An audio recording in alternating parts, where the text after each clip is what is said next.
Hi there, my name's Vince from mymatevince.com, and in this video today it's another trying to fix video, and it is another Nintendo Switch. But this one here, I think it's going to be quite interesting. So I was contacted by a viewer, and he basically said that he's got a Nintendo Switch which was bricked after the 5.0 update. Remember when that update came out? And then there was quite a lot of reports about Nintendo Switches bricking. Now, I might well have fixed one in the past. I don't know, because on eBay, mostly when you buy, it's not sure what's wrong with it, just stopped working. But this one, when he contacted me, his name's Will, he said that it was definitely bricked by a third-party dock after the 5.0 update. So I thought, brilliant, I'd really like to see what it's caused on the inside. I'm pretty sure I know which chip it's going to be, but we have to actually take it all out and see if it is that chip or not. And then let's see if it is repairable, because this is going to have happened to quite a few people. Some of you might still have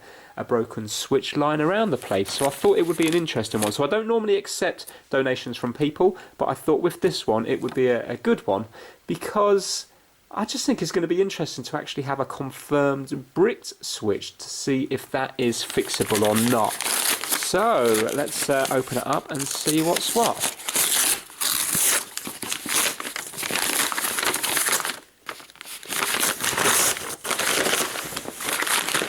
Right, so it's actually in its proper box and really nicely wrapped as well.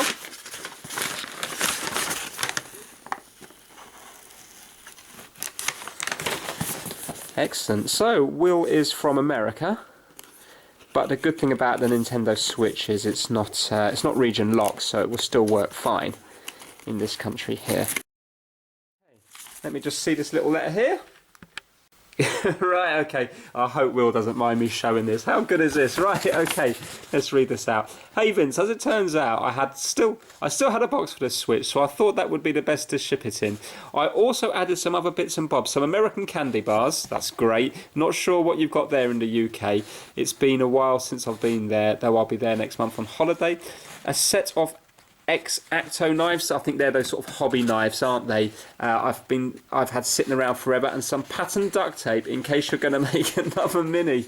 I hope you find them all enjoyable. Thanks again for the great content that you put in. I'm always glad to see something otherwise unused go to a good home. Oh, how nice is that? Oh, cheers, Will. Right, okay, let's see what we've got here. So he sent over some Joy-Cons. They've got a nice little carbon fibre skin on them. Now, apparently the Joy-Cons are working absolutely fine. They probably are going to be completely dead now because they've been, uncharged for a while. Right, so we have the Switch here, and it's got a replacement back on it. But apart from that, that's the only time it's been opened up. So it looks pretty good, doesn't it? Right, we'll check that in a minute. Let's see what else is here then. Oh, wow. Oh, how good is this? Oh, this is even better than the Switch. My kids love Oreo. They're going to get straight through them. Oh, Hershey's. Do you know what? I don't think I've ever actually had Hershey's chocolate, but again, my kids mention it because of YouTube videos. Snickers, can't beat Snickers. Used to be called Marathon, and I remember this advert, and I haven't seen it since. Basically, in the UK, and I don't know if other parts as well, it used to be called Marathon. And this video would never be allowed now, this advert, but I remember it was a European girl, I believe, in a cafe, and she said to the waiter, or the bloke who owned it, it was like a kind of like a fry-up type place, she said, excuse me, do you have the Snickers? And he had a limp or something, and he was like, no, love, it's just the way I walk. And do you know what? I haven't seen that advert. It's been so long. I'm thinking, did I actually imagine it or not? Because I've mentioned it to other people, and they haven't heard of it. So I need to check YouTube to see if that's on there or not. Almond Joy, coconut and almond chocolate candy bar. Oh, this is just brilliant. Oh, another almond. Oh no, Mounds. Are they? They look like the same company, don't they? Dark chocolate and coconut. They must be the same company. Yeah, they're the same company, aren't they? Twix, yeah, we got Twix here. Do you know what? There's probably a lot of similarities. It's probably the same chocolate bars all around the world. But Hershey's, I definitely haven't had before. Reese's, I've heard of, but I don't know if I've had it before. But peanut butter, can't go wrong with a bit of that. Oh, okay, so we got some Zelda Oh, this is for the Joy-Con grip. So Zelda for the Joy-Con grip, and also for the actual Switch itself. Oh, that's the dock skin. Excellent. Duct tape. Here we go. A little bit of tartan and some galvanised, like a galvanised, you know, steps when you go down some sort of fire escape or something. Look at that. Oh, these are handy now. Excellent. Yeah, I got those for using, for actually when I did my Nintendo Switch Mini 2, but I only got the one of them, so it's going to be going blunt soon, so that's handy that I've got that. What I use these for recently is when I do like the trace repair and I have to cut the enamelled wire, they come in use, they're really useful for that. Oh, okay, and the thingy, the Joy-Con holder as well. So basically, I mean, there's absolutely loads here. So fantastic! Thanks a lot for that, Will. That's really, really good. I'm looking forward to getting stuck into that. So I suppose now on with the video. Let's charge up. Let's first of all charge up this Nintendo Switch and see if anything is happening. So it's probably been uncharged for quite a while. I'll tell you what, let's leave that uncharged for a bit because I need to set up my blue mat and stuff like that. And we'll come back to this in about 10 minutes, see if it's got any charge in it. But obviously, Will would have done all this testing already. We might as well leave the Joy-Cons on here. Well, actually, no point in leaving the Joy-Cons on there. I might as well put the Joy-Cons on my Switch to get a bit of charge into them. Let's get the blue mat ready, get this taken apart, and see if we can find out what's wrong with it. So it's been about 15 minutes now, and the chocolates are teasing me massively. I've only just had breakfast and I'm looking at them. Now, nothing's happened on the Switch itself, so let's try to turn it on. There's been no little icon up the top. Right, okay, so we've got the Nintendo sign. Now, I believe on a brick Switch it will come up to the Nintendo Switch sign and then just stay sat there for ages. Let's see if it's going to move off that. No, it doesn't look like it. Right, so let's bring it over to the dock, pop it in the dock and see if we have the flashing green light. Right, so this is my Switch with Will's Joy-Cons, and can you see the green light is just steady? Yeah, so that means it's charging. So now let's plug in the brick Switch and it should go to flashing.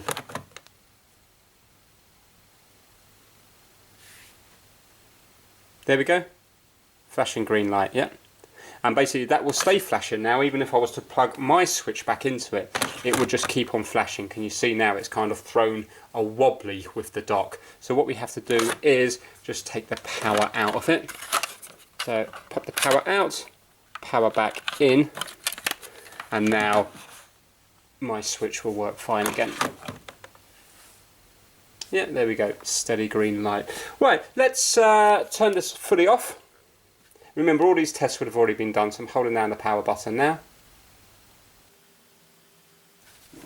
There we go, it's off now, so let's turn it back on. Let's try to hold down the power button, the volume buttons. So let me remember what it is now. I need to hold them both down, hit the power, and then when the Nintendo Switch sign comes off, let go of this. So I'm holding them both down, tap the power, Nintendo comes up. When the Nintendo Switch sign comes up, I'm going to release the volumes. Right, I've released them, and let's see if it does anything different now. I'm sure it's not going to. Right, okay, so it's not doing anything there, so let's get this thing apart and let's test around. There's a certain chip that I want to test the capacitors around just to see if they're faulty. So I'm going to hold down the power button here. And now it's completely off. Can you hear when it went off there, it kind of gave a pop, so that doesn't sound right either. So let's get this over to the blue mat, take it apart and see if we can see what's wrong with it.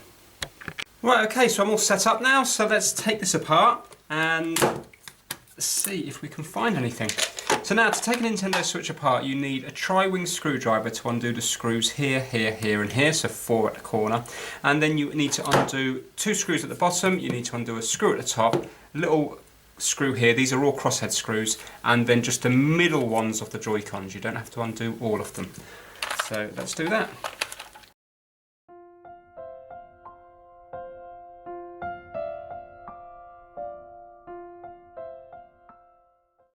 Right, and now in here we've just got a load more crosshead screws to undo around the place.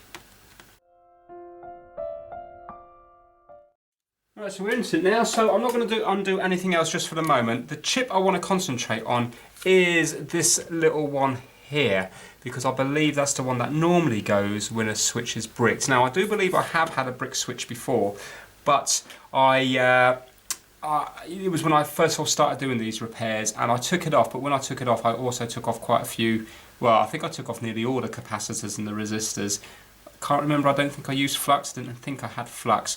So I'm kind of glad that I've got a chance to do a bricked Nintendo Switch again, because now I feel more confident. I'm not saying I will be able to fix it, but I definitely feel more confident than when I did this perhaps whenever it was, a year ago. Right, now before we go any further, let's plug in a USB thing just to see what it is actually drawing. So this will tell us if it's trying to charge or not. So let's plug it in here and see what happens. Right, so it's not trying at all. Normally this would turn the Nintendo Switch on. So let's just turn it on again. I can turn it around for this bit so you can see the screen. So you can see now it's not drawing any charge at all.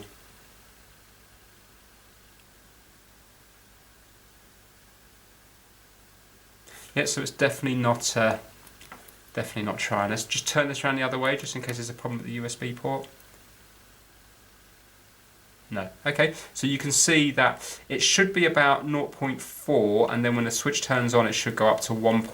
Can't remember now, 1.4 or 1.7, something like that. But you can see it's not drawing anything at all. So obviously there's definitely an issue with it charging.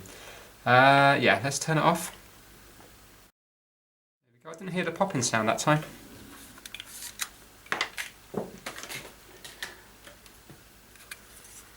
Right, so what we're going to do to begin with is we're going to pop the battery out of it, and I'm just going to test the capacitors around this chip here. So I think I'm going to zoom in for this bit. First of all, we're just going to disconnect this. Okay, so now it should be safe to work on here. Actually, before I zoom in, let me just get the multimeter set up, because you might want to see how to test for continuity. So on this particular meter, I'm going to go up to here, and then I'm going to go, can you see where there's a kind of like, it looks like a kind of Wi-Fi symbol. And now whenever I touch the leads together, it's beeping, so there's continuity between it. So let's zoom right in now, and we're going to be testing the capacitors around this chip here. Okay, I've remembered to press record, which is a first for me. Now, so what I'm going to do is I'm going to be using the shield here, and then I'm going to be going across them here, and only one side should be going to ground. So this is going to be my ground here.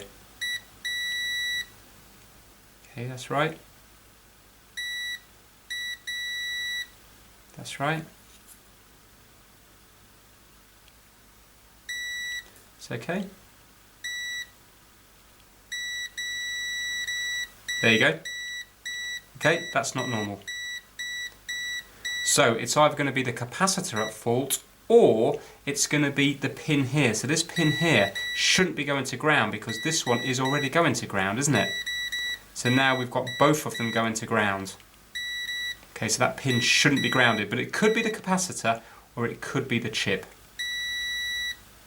Okay, can you see that's gone as well? So now, is it likely that both capacitors have gone, or is it more likely to be the chip? And again, that one as well. Okay, apologies for the noise. Everyone keeps asking me to turn it down. I can't turn it down on here, and there isn't actually a speaker that I can see to put sellotape over, so unfortunately it is as loud as it's going to be. I can't make it any quieter. Let's just see the others. That's okay.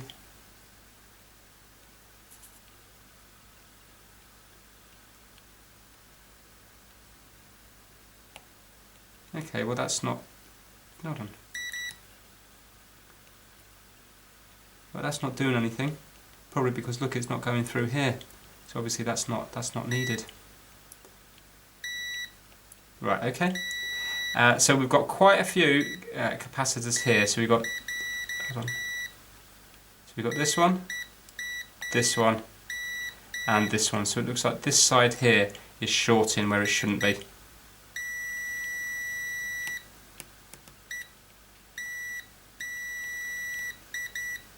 Right, so that's that. Let's just move down. Let's just check a few other things. So there's a little fuse just here. So let's go across here. Okay, so that's okay. And we're just going to work our way down. This is a USB port, USB-C port. I'm just going to work on this chip here, which is near the ribbon cable for the Joy-Con, and also the little speaker connector here. So again, I'm getting my shield from where I was before, or you could use, I'll tell you what, let's just use this. That's a shield as well, or ground I should say. Now. Okay, so that's okay.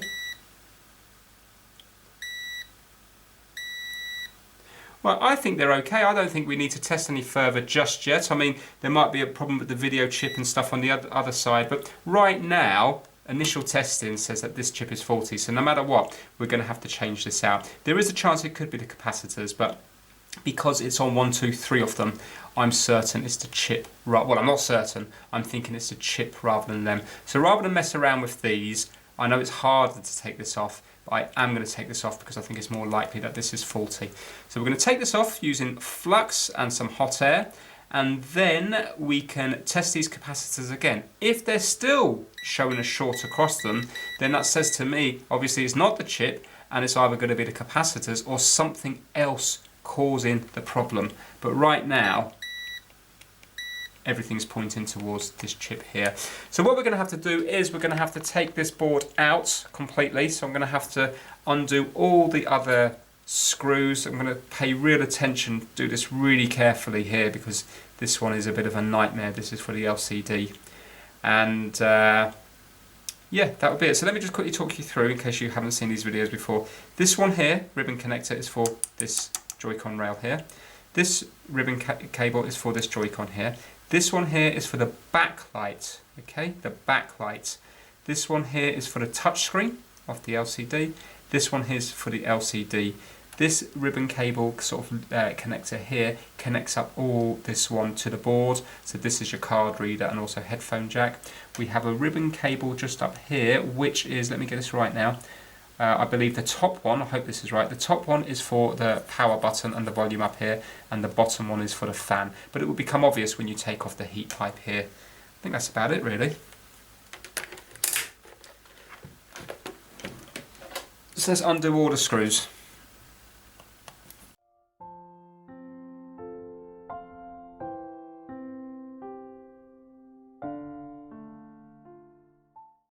Undoing the ribbon cables, they sort of go in various different ways. So with this one, the flap lifts up and then you can pull that out there. This one here, the grey flap lifts up. Now, I think the mistake I'm using, and I've been told about this, is because I kind of use tweezers, when it comes to stuff like this, I'm putting an awful lot of pressure just in that middle bit here. So I think you need to use a kind of a flatter object to, you know, like a sort of wider object, for example, something along these lines here, or even wider, to lift it up. And then there's less pressure just on it. So let me just see if it's going to work. So I want to be really gentle here. There we go. For these, it's easy just to use a nail. Now when I finish doing them, I like to just push the little lids back down because they're easy to knock.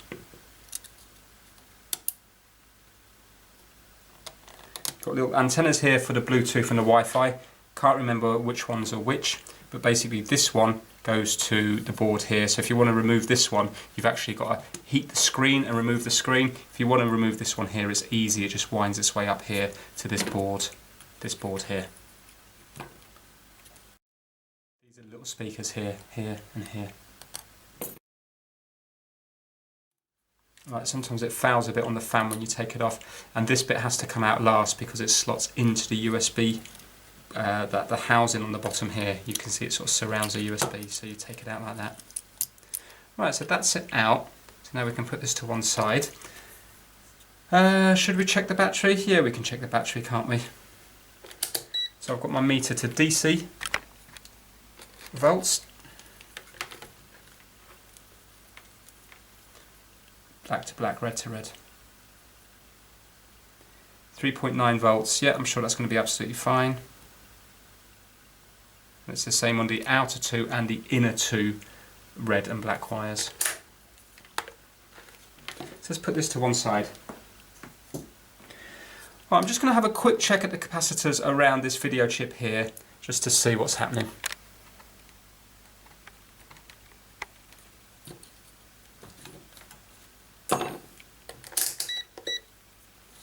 So again, I'm using a ground. That's okay.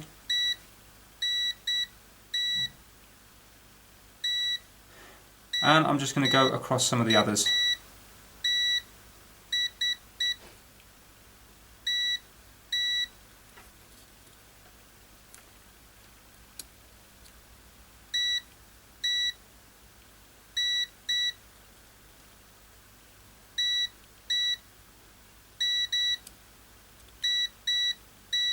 Right, I think just from that initial testing, I'm pretty sure the only fault is going to be this one here. But I'm never going to know that until I've actually taken it off and then put another one on there. Now, annoyingly, I haven't actually ordered up any of these, but I do have quite a few left over from other switches, but I don't know which are the good ones and which are the bad ones, because in one of the videos I left the power connected, and so everything was testing like a short, and I was taking off all the chips when they didn't need to be. It was the fact that I had the power connected. So I think what I'm going to do is I'm going to take the chip off, and then I'm going to see if these top ones are shorting. Do you remember the ones here? So I'm going to draw a little diagram now to remind me, because look, there's a little dot here. So I'm going to be, it was these pins here that were shorting. So I'm going to check them when they're off, and they should still be shorting. And then I'm going to put one on that doesn't short there. The only problem is I have in the past had these ones here. I think these ones were, no, were they shorting? Actually, when this one shorts here, I think that's a problem with the video chip on the other side. So I think when this one shorts, that indicates a problem with this chip on this side here. So I get a bit mixed up between all the different ones that I've done. But I'll take it off, and then we'll have a better idea, and I can compare it to a few chips.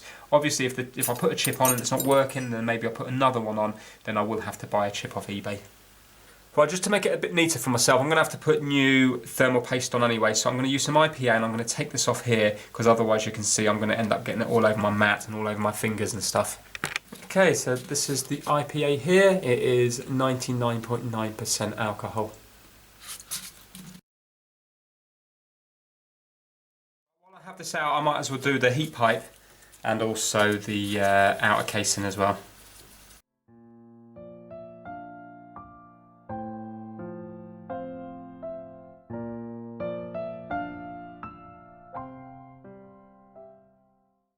Okay, so now the fun and games begin. Now remember, the first time I did this, it went really wrong on me.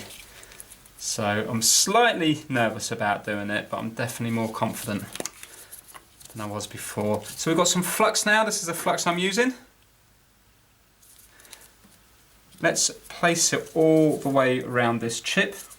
Now I'm not going to shield anything else off, because I'm just hoping, I'm hoping if I don't have the airflow too high, that I'll be able to do this without knocking everything else off the board. But there is some resistors and stuff very close to it. I'm going to get some tweezers that work well. So if you look at these ones, can you see that they're sort of slightly missing? One's snapped, and that's hard when you're trying to grip a chip. And also, when you're not really used to doing stuff like this, you don't want added stress like that, because it's already stressful enough not to have the shakes when you're doing it. So I'm going to get some tweezers that look like they're joining together nice. There you go, these look like good ones. You can see there, so hopefully I will be able to grab that chip and lift it up quite nicely.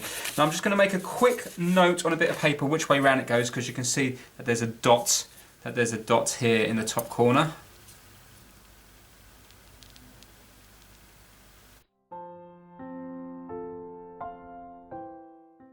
That's the chip there with the dot on it, and we're going to say that these ones here were shorting, and then I've got an idea of when I take it off. Right, let's zoom right in for this bit now. Right, actually, let me show you my cheapo station here. So that's the model number there. It was just one that I got when I started doing this off Amazon, so I know there's a lot better out there. But so far, this has done me okay. The soldering iron sometimes doesn't really have enough oomph in it to do anything. But let's turn on the back, and let's set it to, so this is the rework station up here, so let's turn that on. It's at 400. What I'm going to do is I am going to put it right the way up. I'm going to put it up to 480, because I know that's very high, but at the same time I don't want a load of heat on there for ages. And I'm going to put it to, I think I'm going to try 3 out of 8, so it goes all the way around to 8, but I think I'm going to try that 3 and see what happens. So that's going to be that. When I lift this off, it will start going off. Yeah. This is my TV screen here, which is upside down, because otherwise the image is inverted. And what I've got is, again, just a cheapo, but hopefully it might help me a little bit. I've got this thing here to suck up the fumes, because especially with this flux it can smell quite bad, and also solder fumes are not good for you. So when I turn it on, it's supposed to suck up the fumes there, and it does when I do start to do the work. Not if I'm all the way over here, but if I'm around about here, then it will draw it into there. And I think the idea is that you can replace these. I'm not sure if they're washable or whether they're just replaceable or not, but I presume there's some sort of carbon filter or something, but you can definitely buy replacements for that. Again, none of this stuff is good quality. It's all kind of, you know, just cheap, probably cheap versions of the proper stuff, but hopefully it will work. Right, let's zoom in now. Right, I'm ready to go. So I think the best place to grab it, if I can, is around about here, because then if I grab it here, I'm going to knock the resistors that's up here. While here I've got a little bit of room by these capacitors. I think when I start heating up, the flux will go see-through and flow a bit, so I'll be able to see. So I think that's what I'm going to do. I'm probably going to grab it around about here if I can. Right, let's go.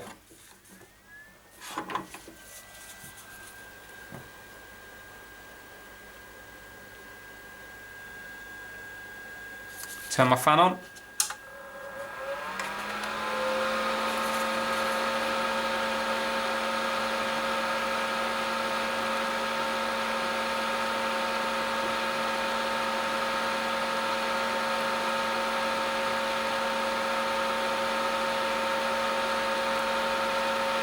And I'm just moving it around. I know I'm blocking the view a bit, but I'm just sort of moving it in a circular motion around the edges of the chip.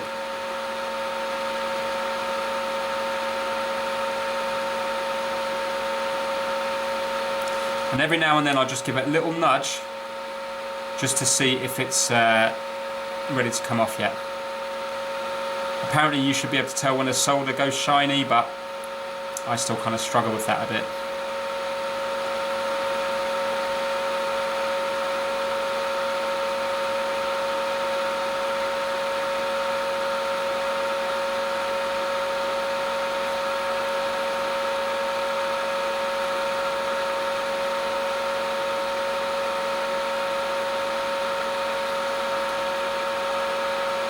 Right, you see that it's moved now, so it's ready to come off. There we go. Now, I think I tapped that capacitor when it came off, but I don't believe that I moved it. So I'm just going to move my air station a little bit because it's heating on right next to my TV. Right, so, just get all the fumes away. I think that went really well. Yeah, I'm completely happy with that. I can't see anything moved. It came off nice and easy. Let's just have a look at the underneath of this chip, see if there's any telltale signs about anything.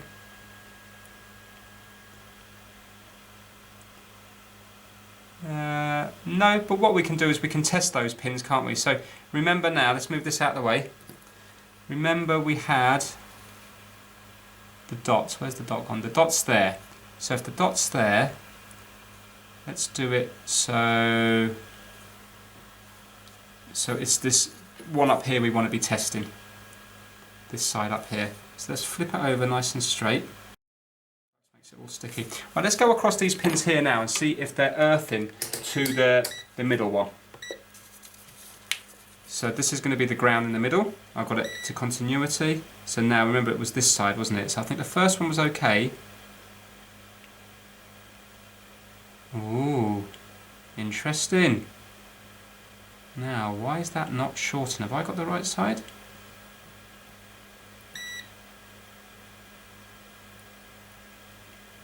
Surely some of them should be ground.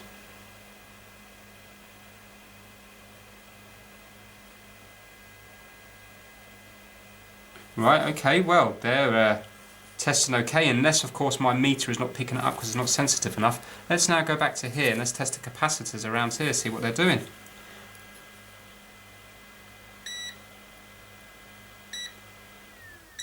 No, so the capacitors are okay, so it must be the chip. But I wonder now why the chip isn't showing a fault. Is it just because my meters are not, my meter's kind of not sensitive enough to show it? Mind you, it should come up on an ohm reading, shouldn't it? Let's zoom out a bit. So it looks like it's definitely the chip at fault, but I'm just wondering, is it still faulty, or was it well, it has to be. It wasn't water damage, so the chip's still going to have to be faulty, isn't it? Right, so it's definitely the top ones there. Let's put this onto ohms and see if we can get any kind of reading on it.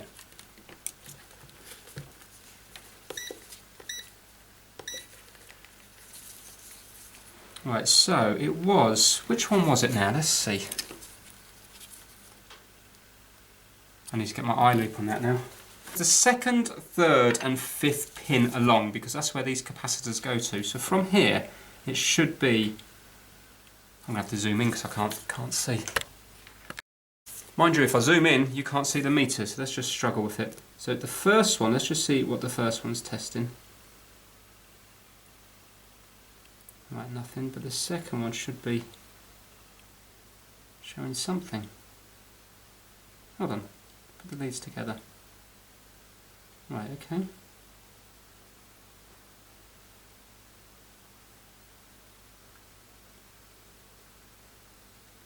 Well, isn't that weird? I wonder whether it's the heating up of the chip that temporarily fixes it. The problem I've got is, when I test my ones now, I've got nothing to test on, because look, I'm going across these pins here, and these were the ones that were testing faulty, and they're now testing okay. Or does it mean that, I don't know, something else has to be connected to ground to go through it to then make these faulty? Do you know what I mean? Not too sure, but anyway, look. It's a shame that that isn't showing a fault, because then it would make me more confident that the chip is itself wrong, but there is something wrong with the switch, and now the capacitors here are not testing faulty, so I think let's try to get another chip on there. My worry is, I don't know if the next chip I put on is going to be a good or bad one, because it looks like I can't even test a faulty one unless somehow this one is now made itself better. But I think that's unlikely. Now, before we do any of that, let's remove this unleaded solder from here, and let's try to tin it with some leaded solder. So let's zoom in again. Right, so my soldering iron now is up to temperature. What I've done is I've just put a little bit of flux on here again. I'm going to use some solder braids, so some wick, to try to wick up the unleaded solder, and then I can put leaded solder on, and then hopefully it can go back on at a lower, it'd be easier to go back on because it'd be a lower temperature. So put my little fan on again. I've also put a tiny bit of flux just on the braid as well.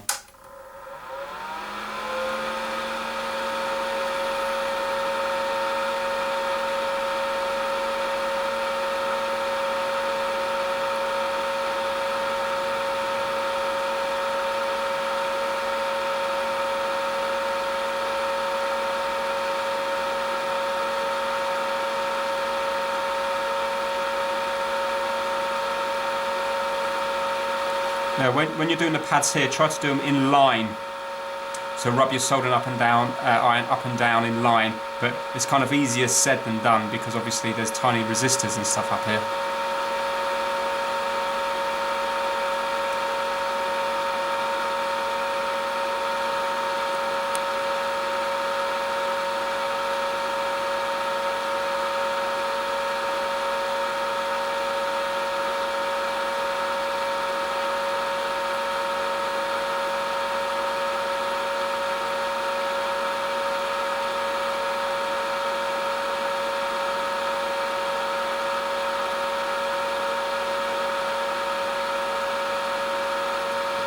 I'm just going to cut off the end of that wick.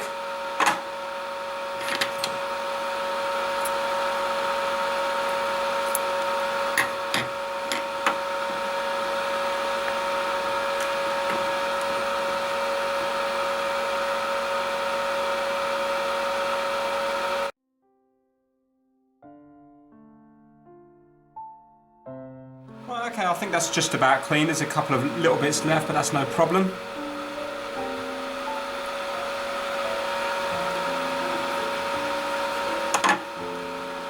Right, now I'm going to give that a quick clean with IPA, and then I'm going to put some more flux on it and put some leaded solder on.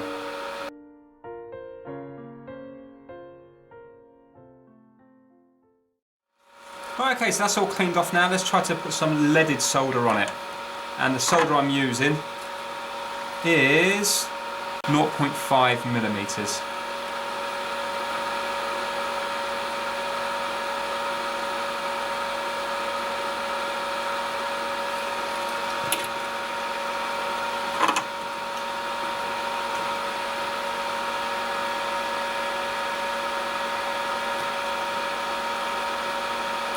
Okay, so now this is what I mean by the soldering iron not really having enough power. It's sticking to the board there. So what I'm going to do is I'm going to add some flux and I'm going to put the temperature up. Not that it will really make a difference, it's more the fact that as soon as it touches something, it draws all the heat away from it. So I'm going up to 480, which is the maximum heat my soldering iron will do. But 400 would be enough. It's just that as soon as it touches that, it might drop it down to, for example, like, I don't know, like 300 or something like that. And that's why I can struggle sometimes. Well, if you had a good soldering iron, that wouldn't happen. But hopefully with flux on it, it will be better.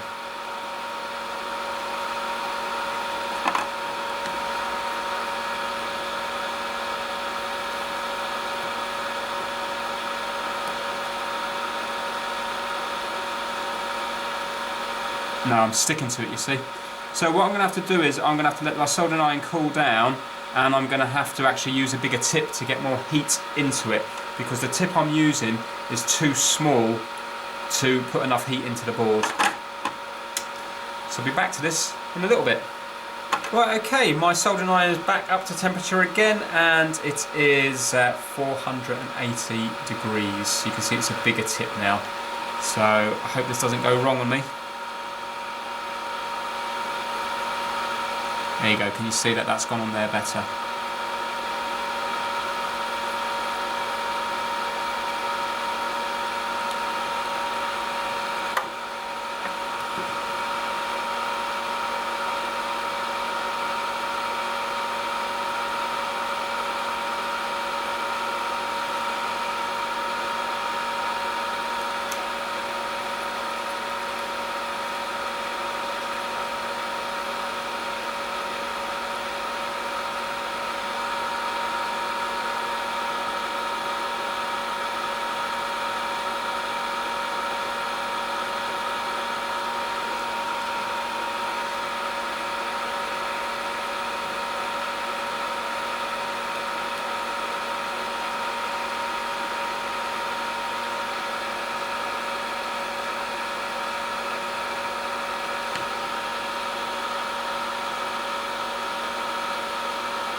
Right, that just looks a big mess because of all the fluxes burnt in the middle. I'm going to take off a little bit off the solder in the middle because there's a huge amount. In fact, you can see a reflection of me in there.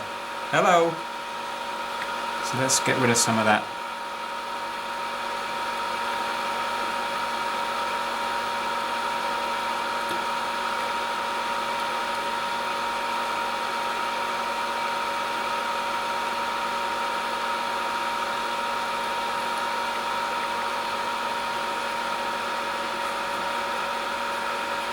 Right, let's clean that up and see what it looks like.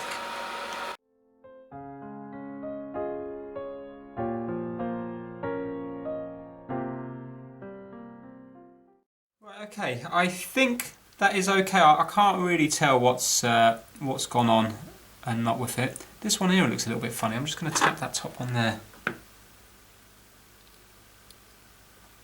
There we go.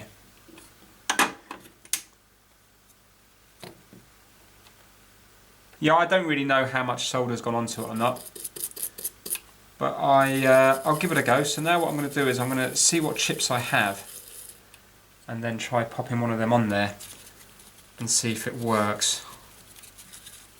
Now when it comes to the chips, I'm not going to clean them up because they're all second-hand anyway, so they've come off board, so they're going to have solder already on them. I mean, really, I think it would be much easier to not have to mess around with this, just take the chip off and put a new chip on.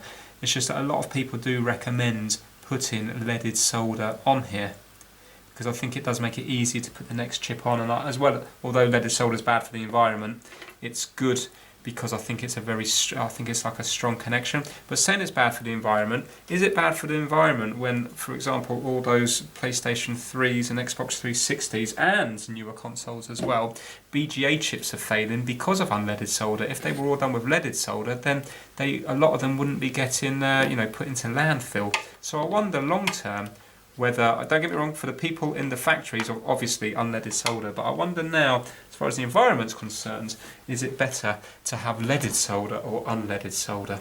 Right, let me find a chip. Right, I have found a chip here, so let's give it a good clean up with IPA. Now I know this is madness because you should just buy a new one and then you know it's okay.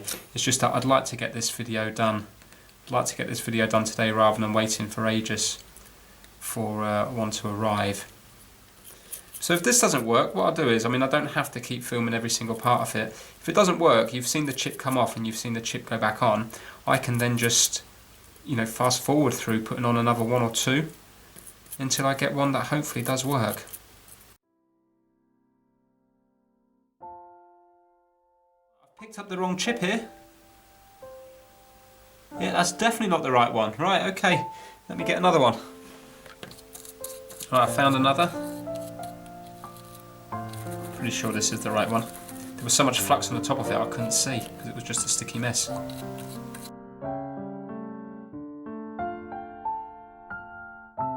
There we go, that's definitely the right chip. So it's M92T36 and you can see the little dot there as well. So let's compare it to this one and make sure we don't get them mixed up.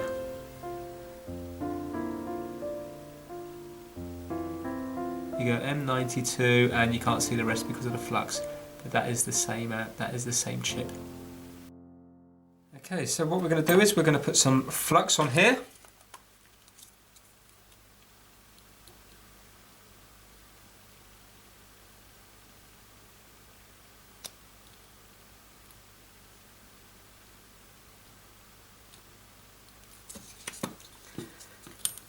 And we're going to put this on, making sure we get it in the right orientation. So the dot is going to be in the top corner. If you can see there's a little arrow here and I think that's pointing towards the dot. So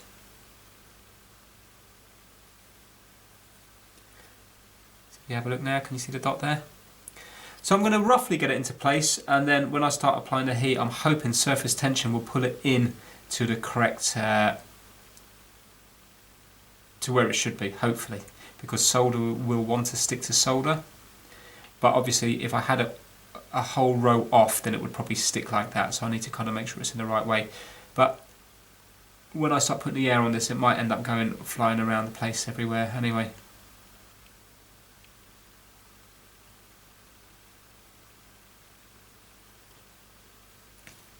I think that's roughly about right. So let's get some heat on this and let's see if it's going to go on or not. So I'm going to use exactly the same as before. I've got it 3 out of 8 and the air and the temperature is going to be 480 degrees. So let's see what happens.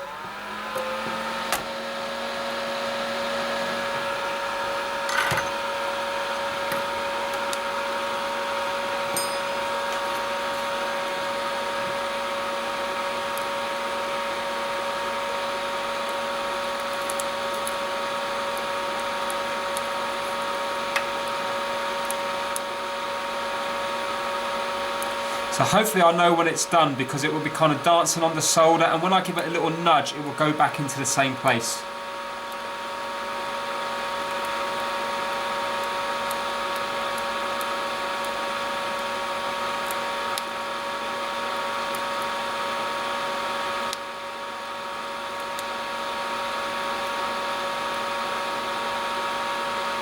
Right, so it's definitely not done yet because it's still moving around.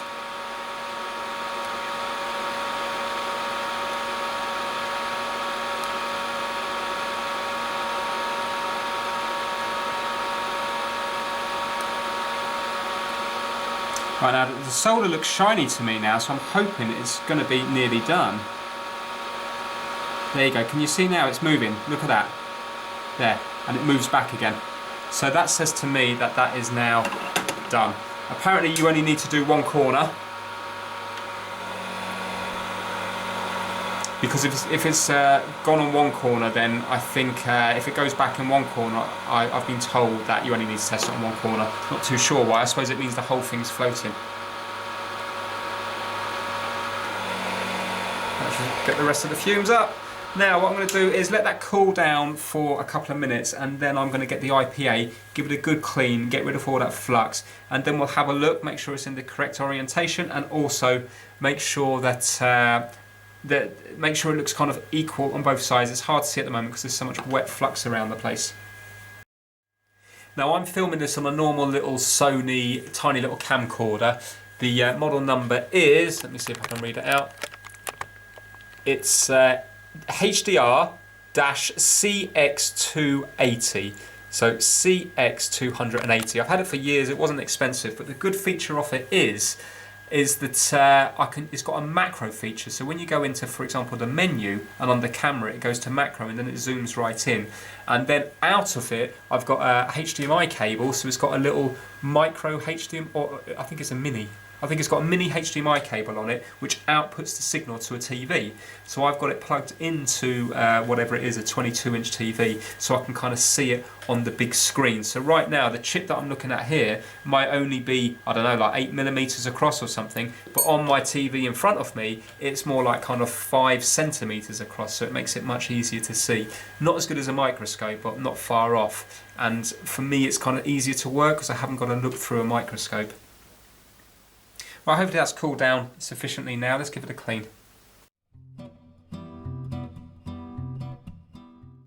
Right, in this instance here, I don't know if it's made a good connection. So it's in the right orientation, and I'm happy with the pins up the top here. But I'm happy with these. You can see that, you know, they look like they're soldered. But look down here. Because remember, I might have put too much solder in the middle blob. Look down here. It looks like there's a line going across here. Let me just get rid of the IPA.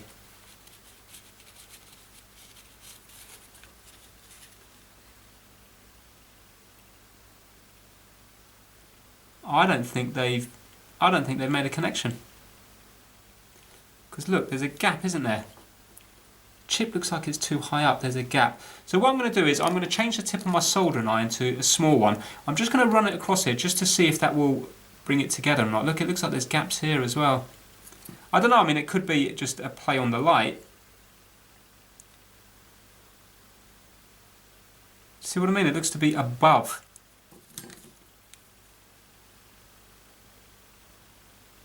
These look to be above the actual pads rather than on the pad.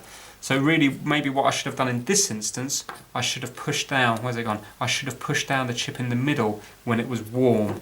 So I am going to just see what happens if I rub a soldering iron with a very small tip just across the, just across it.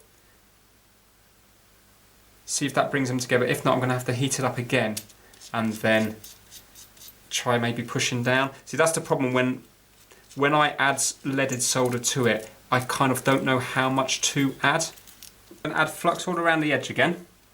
And I'm just going to tap it with the soldering iron all the way around the edge if I can, just to see if that does anything.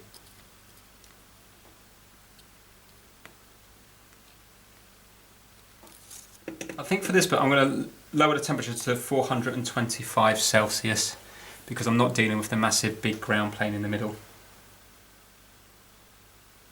Right, apparently it's at temperature, so let's see what happens now.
So I can't really see when all the flux is on there.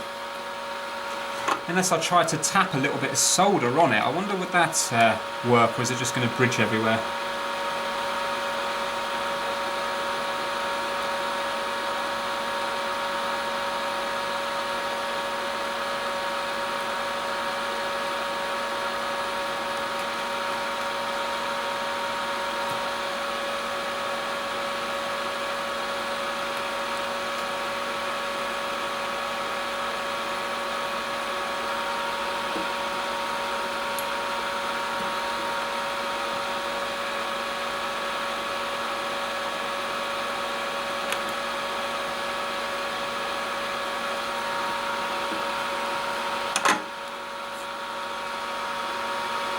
Well, let's clean that up and see if it's made any difference.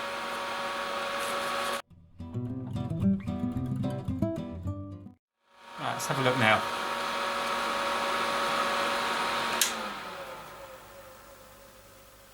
That's better, isn't it?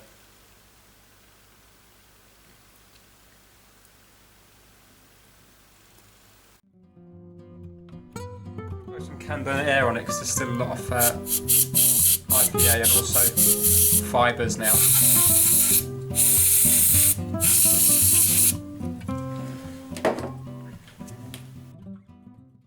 That looks good there.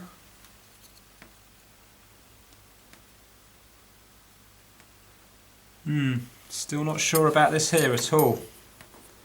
These ones, look, there's a line, isn't there, going down there.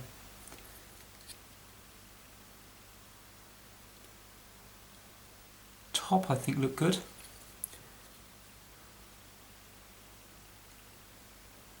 And it looks like there's still a problem here.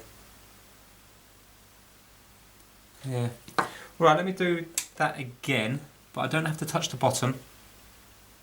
I don't have to touch the top. I mean, this is a bit silly because this chip may be faulty.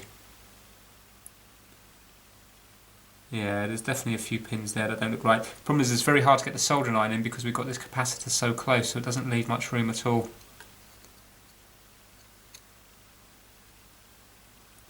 And this capacitor here is causing me problems as well, this one here. It's hard to kind of get it down this part here.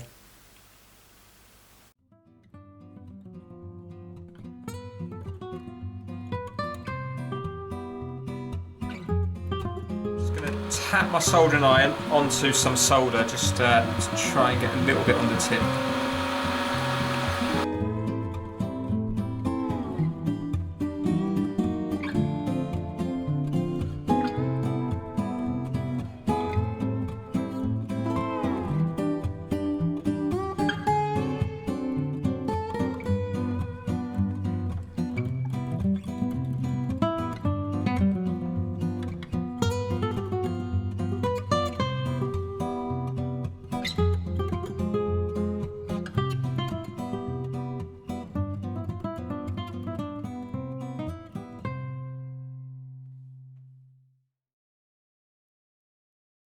Right, let's have a look now. Right, I can't see any cracks outside. Bottom looks good. Now let's try it up by here by the capacitor.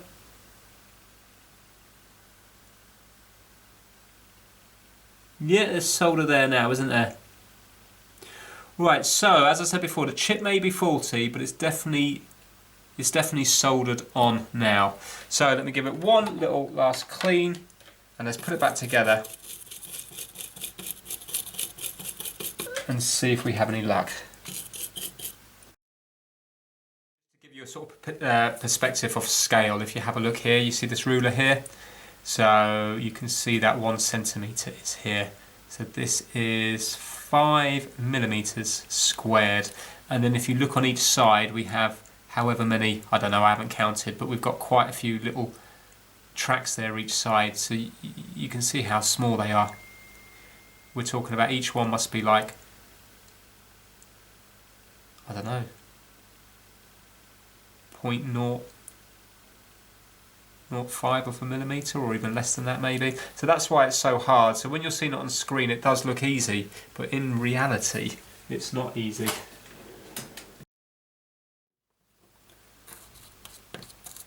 Alright, remember to put this side in first. Now the thing you've got to be really careful of is this connector up here. I've had so much bad luck with that screen connector.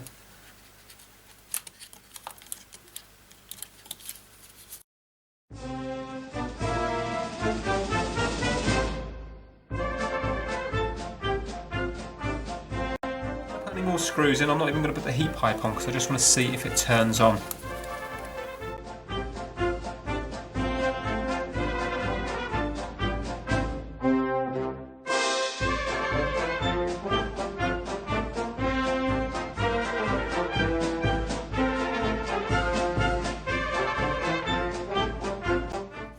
Screen connector went in. I'm always really nervous doing those ones. Went in okay.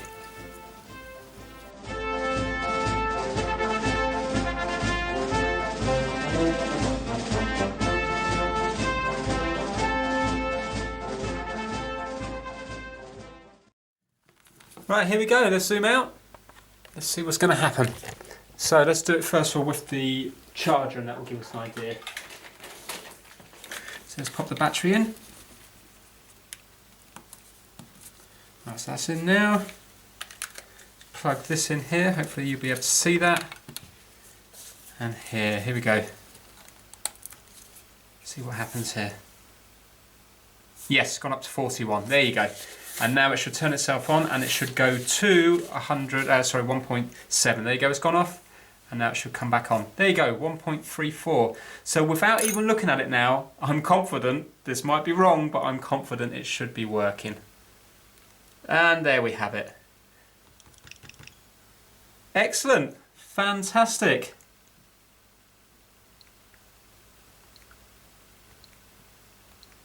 Brilliant, look at that. I can hear the volume. Now, before we go any more, I better turn it off, and then I better put some thermal paste on it. Do you know what? I'm so happy with that, because it was the first confirmed brick switch, and yes, I made a complete meal out of changing that chip over. If I didn't take it back to the pads and try to put leaded solder on, it would have been really, really easy. But this is real life, and I know a lot of you will look at this and say, what a bad job you did on that chip. You took ages, it should have been like a 5-minute job. But you see, for me, it's not. And I could have done it, and it could have gone on first time, and it would have been perfect. But in this instance, it didn't. But I still think it's worth showing you, because you might have exactly the same problems that I had. And here, it looks like I didn't have to take the chip off, I just had to go over it with the soldering iron. Maybe even if I didn't do that, it might have been okay, because maybe these little parts on the inside were connected. It's just that it didn't look right. So that's why I didn't want to risk it. So what we have to do now is thermal paste it, and then just see maybe if it works in the dock as well. Okay, so I'm just going to put a little bit of thermal paste on this. So I think I'll put it on this bit here. Just bend that foam back so I can try to stick it back.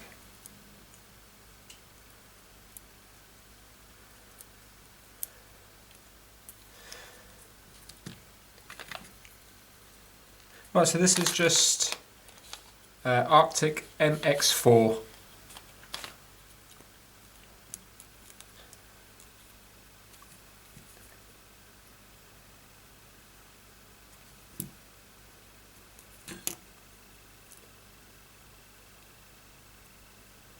Okay.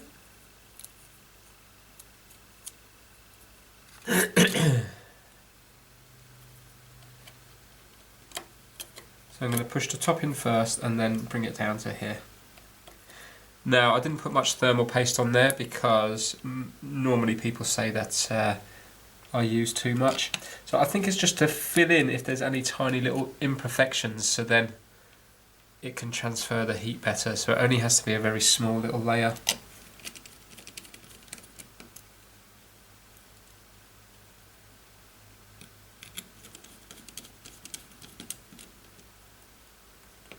Right, so I've pressed that down now, so hopefully that should be okay.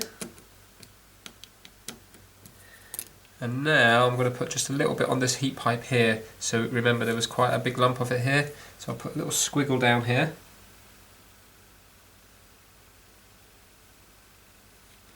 There we go.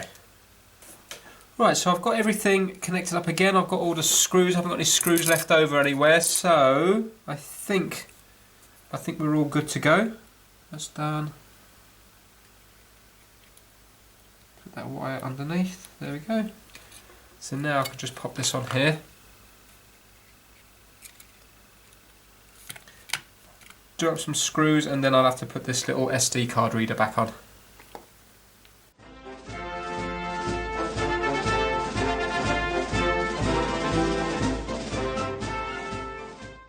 Right, this can be hard to put on, so what I often do is I often take this little sticky pad off and then you can kind of aim it up better and make it click into place, then just put the pad back on.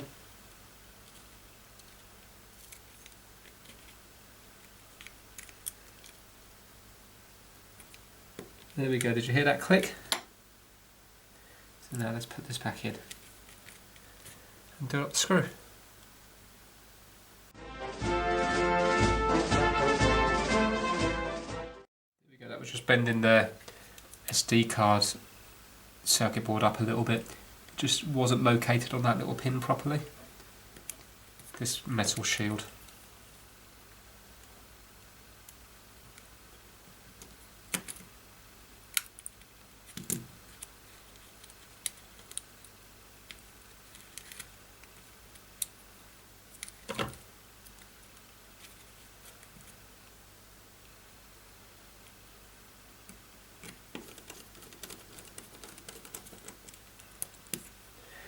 Now decision time, I don't know whether to put the green one back on or I've got a spare Nintendo Switch one.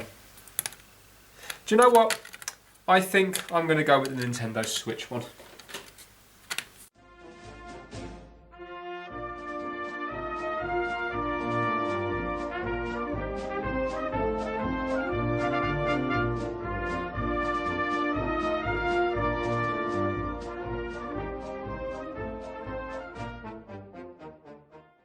So there we go. So what I'm going to do now is I'm going to give it a bit of a clean up and then we're going to run through the features. I'll just do that off camera just to make sure it's all working as it should. Right, okay, we're all finished and it is testing as far as I can see absolutely fine. I've connected up to Wi-Fi, that's working, it's charging okay, the batteries are holding their charge, the Joy-Cons are holding their charge, these are fully charged now.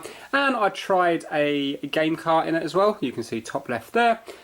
Yeah, basically I've tried all the buttons, analog sticks, it all feels nice and tight and perfect. I don't feel like they've had a lot of use. And the Switch itself has come up in a good condition. So what a lovely little fix. I really enjoyed that one. As I say, I don't normally do donations from viewers because I kind of feel bad if I can't do it, and it's sending it to me when a professional could probably fix it easy, and then I'm always worried about breaking it. And then obviously most of the time it's not cost effective because postage to me and back to the person sending it, you would have bought most of the items anyway, so it's not really, unless it's an expensive item, it's not really worth doing it. And on expensive items I don't really want to do it, so there's too much kind of pressure to get it wrong. But I wanted to do this one because it was a confirmed brick switch from the 5.0 update. So if you've got one at home, you now have a better idea. You probably knew already, but in this instance anyway, it was the chip. But even before doing the chip, you can easily test it just by testing those capacitors, and then that will give you an idea whether it is related to the chip or not. So yeah, massive thanks to Will for this. I really enjoyed doing this one, and it was kind of nice to sort of talk through what I was doing for a change, because on this one I felt kind of confident, so it wasn't like, you know, just me kind of umming and ahhing all the time. I know I mucked up the chip. Well, did I muck it up? Yeah, I mean, it's working, but it should have been done a lot easier than what I did it. But it was, I don't know, I just enjoyed this one. It felt more like a how-to video rather than a trying to fix video. So for me, I really enjoyed it. But don't worry, there's plenty more trying to fix videos, and there's going to be plenty more of me not having an absolute clue what I'm doing coming up, because I've done so many Nintendo Switches now, I am starting to get more confident with them. But when it comes to other stuff, I'm going to be just as clueless as I've always been. So that is it. Again, massive thanks to Will. You can see the chocolates have already been dug into. So my son's already started on the Oreo. I've already had some of this, and also the Hershey's as well. Obviously, it's lovely, as most chocolate is. So Will, thank you so much, mate. I really appreciate you sending this out to me.